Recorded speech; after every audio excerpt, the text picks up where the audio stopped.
আসসালামু আলাইকুম ওয়া রাহমাতুল্লাহি ওয়া বারাকাতুহু। প্রিয় ভাই ও বোনেরা, আজ আমি আপনাদেরকে এমন একটি দোয়ার কথা বলবো যার ফজিলত শুনলে আপনার হৃদয় কেঁপে উঠবে। সর্বপ্রথম আমি দোয়াটি বলি, তারপর দোয়ার ফজিলত বলবো।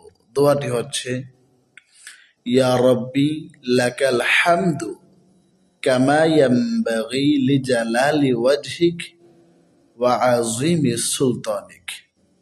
এর অর্থ হচ্ছে, হে আমার রব, আপনার জন্য সেই প্রশংসা যা শোভা পায় আপনার মহিমাময় সত্তা ও ক্ষমতার জন্য। সুবহানাল্লাহ। হাদিস শরীফে এসেছে, এক ব্যক্তি এই দোয়াটি পড়লেন।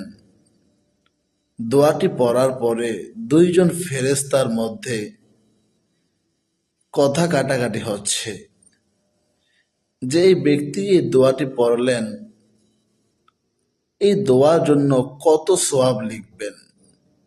ফেরেশতারা বুঝতে পারতেছেন না।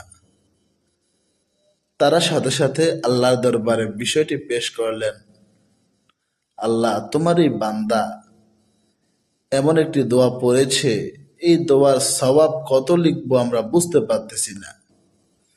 আল্লাহ তাআলা বললেন, আমার বান্দা যা বলেছে তোমরা তাই লিখে রাখো, আমি নিজেই এর প্রতিদান দিব। সুবহানাল্লাহ, সুবহানাল্লাহ। আচ্ছা, একবার ভাবুন তো, এমন একটি দোয়া আর তার প্রতিদান নিজ হাতে দিবেন মহান রব্বুল আলামিন।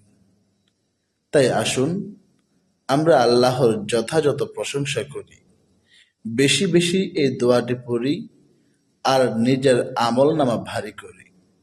আল্লাহ পাক আমাদের সবাইকে তৌফিক দান করুন, আমিন। আসসালামু আলাইকুম ওয়া রাহমাতুল্লাহ।